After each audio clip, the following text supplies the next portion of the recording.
lot of brands that sort of came up at the same time as Staple did, you know, back in the late 90s and stuff. Seeing them grow is really kind of cool, you know. So there's brands like 10 Deep, Stussy, you know, Crooks and Castles, that are becoming like real identities on their own, you know what I mean? And that's really cool to see. Like, there's these new generations of brands, like for instance, Six Pack from Paris is just so, it's so inspirational to me because they're not sort of replicating anything, they're just sort of forging their own path.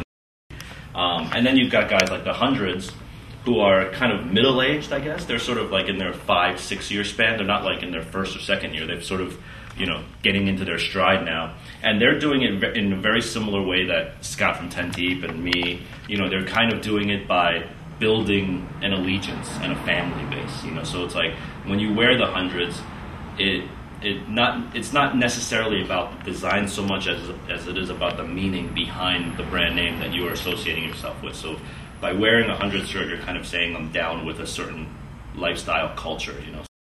But yeah, and then there's guys that are even smaller, you know, like Black Scale and, you know, I don't know, I can't even name all of them, like Rogue Status, and these guys just like, they just start something and like just let it see what happens, you know. And these it's really inspirational to see that whole cycle constantly moving and evolving, you know what I mean? I like to see Reedspace as like an incubator for all of that. We're learning as well, so it's hard to really kind of pinpoint, but like, you know, there's a brand cycle, and it's nice, you know, all I'm saying is that it's nice that 10 Deep, who is like on a very experienced brand, we're kind of cultivating them as well as a new guy who just finished printing his first t-shirt last month, you know.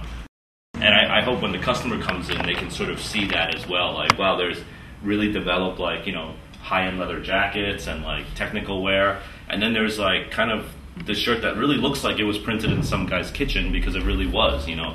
And I hope the customer can sort of see that scale.